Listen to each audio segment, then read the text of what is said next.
Okay, so I was talking to this woman the other day, and it was an interesting conversation, but it's one I've always had with people.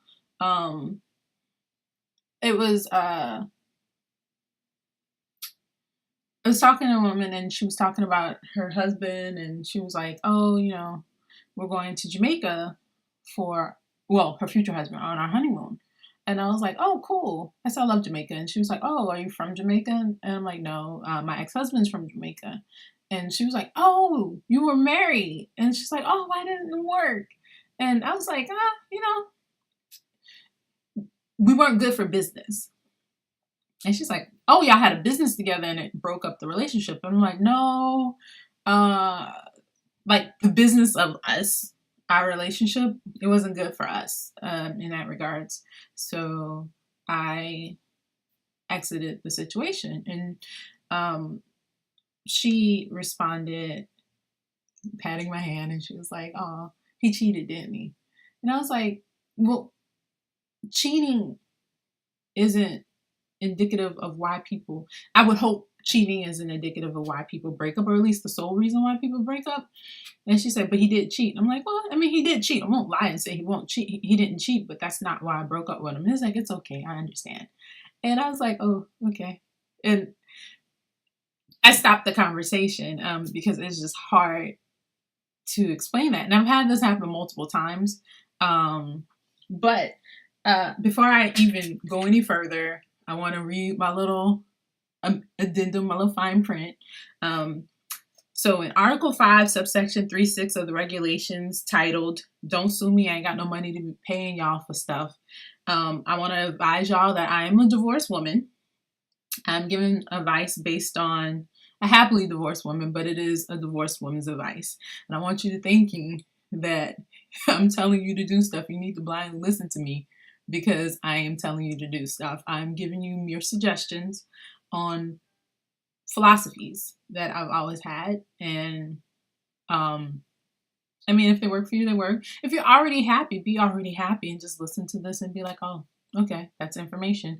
If you're not happy and there's things that you can work on, maybe this is helpful information. And I encourage you to try to find some way to get around that, because at the end of the day, we all are existing in this world for a reason. And I think on this one trip around, we want to be as happy, as peaceful as we possibly can be. So that means figuring out these things.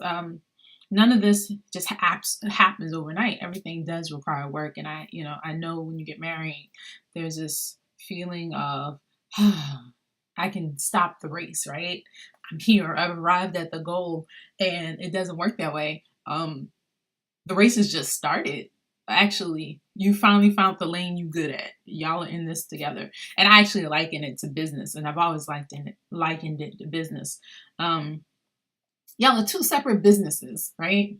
Coming together and trying to figure out if y'all can make a big business, right? Hopefully, y'all are two successful businesses coming together. But if hope like, would Coke want to do business with Czech Cola? If you don't even know what Czech Cola is, that's how bad Czech Cola is. You want a brand that meets you or enhances you in some kind of way.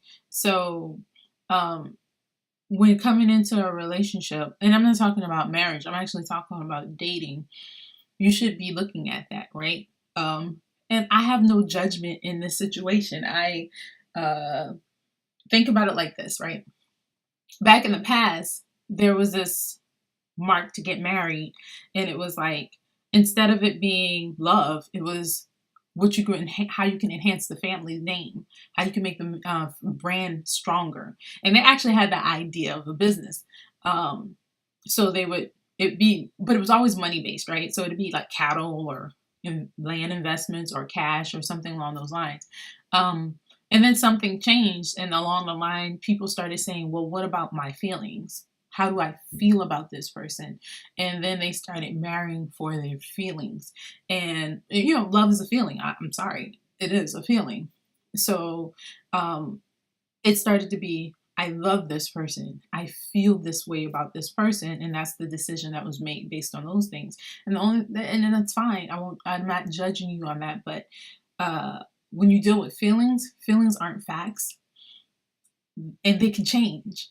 And they have a tendency to change. It takes hard work to sustain a feeling. And it needs something to go underneath with that.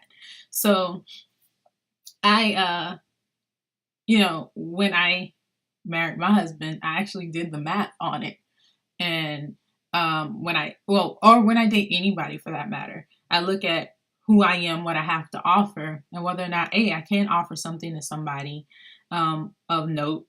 Where am I? Maybe I am in just this dating phase and I shouldn't be moving to the next step and the next step and the next step. College. College is one of the number one places where that happens. We want a big booty. We want a good, six pack. We want people to look great. We want all these things. And then we get older and we don't plan for our future in regards to marriage. So we don't think, one, bodies change. We don't think that, finances are an issue. We don't think that my value system is an issue, right? So when you come into a situation, you're meeting a person for the first time, they look amazing, right? Or they're driving a Benz. And there's no judgment in any of these things because the very first thing you have to do is you have to see. So it has to be physically pleasing to you.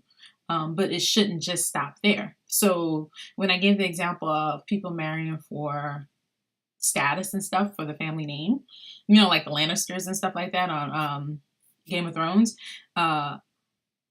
it matters.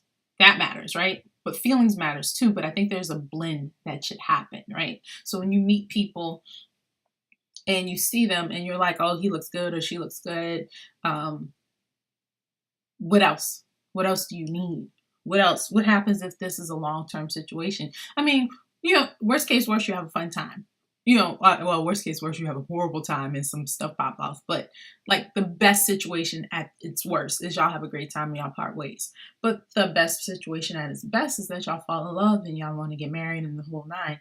But now you have to take in consideration things that you probably should have took in consideration before. What is his finances like? Can he or she afford this lifestyle that you're trying to attain? Or maybe you're very conservative with your finances. Is this person conservative with their finances? What are their finances like? We all got student loans. So I knew somebody who married somebody and found out they had $80,000 in debt and they didn't even bring it up. I also knew somebody who married somebody and found out they had kids.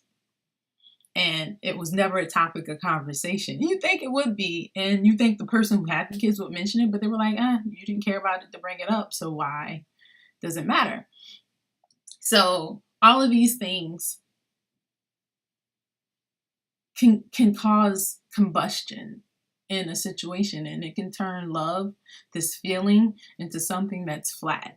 What are your value systems about religion? How religious are you? Are you religious light? You believe in God, but you ain't going to church every Sunday. Or are you, devoted? I am in the pew and I need to be seen with my family, Christian. And there's nothing wrong with any of these things. This is who makes you, you. And you just need to understand that. But while I'm saying understanding what makes you, you need to understand what makes them, right? Because this isn't your world.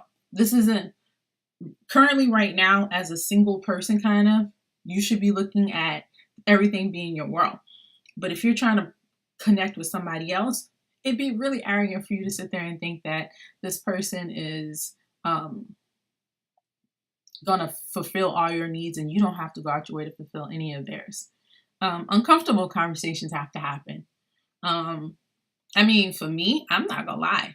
Me and my ex-husband had a conversation early on about relationships, and I made it very clear that health is an issue for me. I try to make sure I maintain a healthier lifestyle. I fail sometimes, but I get back on the horse, but that's what it is for me. And it's a deal breaker. I need to be able to be with somebody who wants to live a healthy lifestyle. However, going back to my ex-husband, he didn't feel the need to say that, maybe monogamy wasn't something that he could adhere to. Maybe it was more something that, like it's a reality. Some of us aren't monogamous by nature, and that's fine. There's nothing wrong with that. But why get in a situation where there are people, and I swear to you, I tell you, there are people who are okay with a non-monogamous lifestyle, and why get involved with somebody who wants a monogamous lifestyle? Why would you do that? More importantly, why would you waste time?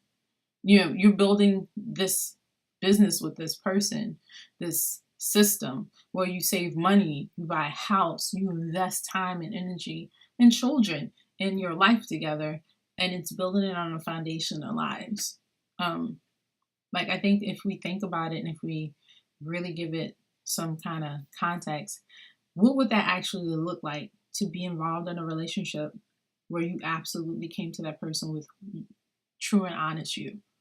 I don't know, like maybe you would come and say to your partner or your potential partner that you love them a lot, but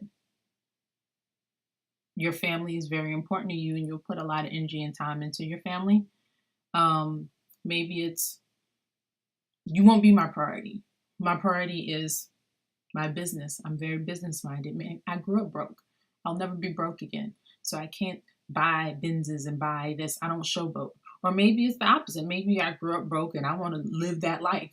And there's nothing wrong with that. I mean, well, it's a long-term problem, but in regards to a relationship, if you find somebody who want to live that life too, feel free. But it's an uncomfortable conversation to have in the beginning. But if you're true and honest with yourself, it's a sustainable conversation. And think about the feeling of relief that you would have if you allowed yourself to be truly you and tell people, hey, this is me. This is all of me. All the crazy or all the happy, all the sad, all the optimistic, all the silly, all the serious parts of me. And these are my deal breakers. And then have that person come to you and say, this is me too. And y'all start picking it apart and saying, look, is fidelity a deal breaker? Or is the fact that you're lying and creating a life that isn't sustainable? Ooh, is education a deal breaker? Right? We have children. We'll have children. Is you educating your kids a deal breaker? For me, that was the deal breaker. I couldn't have kids with somebody who didn't have the same values that I had. I mean, I put a lot of values in, as silly as I am, and I'm extremely silly. I put a lot of value in education, and I found out at one point that my ex-husband didn't. He didn't, and it would be me taking care of the kids and saying, are you, like, go to school, and then your dad be like, do what your mom said. And I didn't want that life for me. So I made the responsible choice for both parties because it wasn't fair to him to be in a relationship with somebody who had the feelings that I had and didn't feel like I didn't want this for myself. Just like, I mean, I'm sure he had wants and desires and needs, and maybe I wasn't meeting any of those. So I had to make the decision for me. And I got out of it. Not suggesting that anybody else do that. I'm suggesting that at this particular point, if you're in a relationship and you're in a relationship you're not happy with, that you do the thing that's really uncomfortable and you sit down and you have that conversation and you look at each other and you like, and it's not going to happen. It's not going to be one conversation, one and done. It's like, oh, this is great. Good talk. Got it. No, we're good now. It's not that. It's sitting down and maybe starting a conversation initially by saying, hey, I want us to start having more open dialogue and being real with each other. And it's not going to be good, right? Initially, it's not going to be a good feeling. None of it's going to be great for you. But in the long run, I want us to be able to bear our ugly and know we're still us. Yeah? Figure those things out because you married that person or you're dating that person. And it's not fair to continue to be in a situation where you're not able to be you. And it's not fair that that person gets to live in a situation where you're not, where they believe you to be somebody else and you're not being that person at all. So um, that's my thoughts on that. Um, what happens when you come together in a business merger and y'all can't see eye to eye? I would say, you, like anything else, it's a merger situation. Y'all need to meet up with your list of things, your list of demands, what you're looking for, or whatever, and then take the other person's list of demands and go away. Mull it over, figure out what's worth more, the success of this marriage or the idea of what you're looking for. What can you deal with? What couldn't you deal with? I'm not gonna lie to you. Monogamy wouldn't have been a big deal for me and my husband. I don't like liars. I hate liars. So for me, that was a deal breaker. I need somebody who would tell me, you look a little fat today. I love you still. I'm gonna always rock with you, but no, don't wear that. Or, babe, I don't want to go see your family. Your family irks me. Like, I'll ride with you on holidays on this or whatever the case may be. I'm not saying totally no, but right now it's not an everyday thing. And that's fine. For me, if it's not the same for you, I'm not judging anybody. I'm not taking away from that, but I'm saying when in a perfect world, wouldn't it be great if you just allowed yourself to be honest with yourself and then to turn around and be honest with your partner and say, this is it. This is me. And be okay with the results and have it be like, oh, I didn't sign for this. I'm out. But you can still walk away from the situation knowing that you know what you're looking for and what you want, as opposed to being unhappy and not being authentically who you are and who you need to be. I think both of those things hold merit. And it's just some thoughts on things. Again, if you're in a situation where you're absolutely happy, feel free to take this advice too. You're absolutely happy. There's nothing wrong. I mean, like, there's nothing wrong with being a little more happy and a little more clear and a little more successful in your situation. There's also nothing wrong with just saying, checking in with your partner and being like, I have no complaints. Like, everything's great. You make me extensively happy. However, I just wanted you to know that. Well, not however, I just wanted you to know that. I just want you to know it's awesome. If we were in a business and you were telling your employee, you want to hear from your boss and you want to tell your employee how awesome a job they're doing. There's nothing wrong with that either. Sometimes checking in is not just being like, oh, this is doom and gloom. Sometimes it's like, oh, this is the best I have to offer. And I want you to know you're doing the best job and I'm extensively happy and like raises for everybody. Let's go live this life and let's pop bottles or whatever. I think it's awesome. So again, please don't sue me. I ain't got no money to be paying y'all. I ain't gonna pay y'all. I ain't gonna lie. However, this is just my thoughts. And if you have any thoughts about it, especially monogamy, because people have a tendency to, like, instantly when you say, oh, somebody's stepping out on marriage, that's ungodlike or it's cheating or whatever the case may be, feel free to discuss it. It's very different thought process for me. I understand that, but it's okay. That's the whole point of dialogue. We'll figure it out along the way. So, y'all have a good night. Oh, good morning. Oh, good morning. Happy Saturday.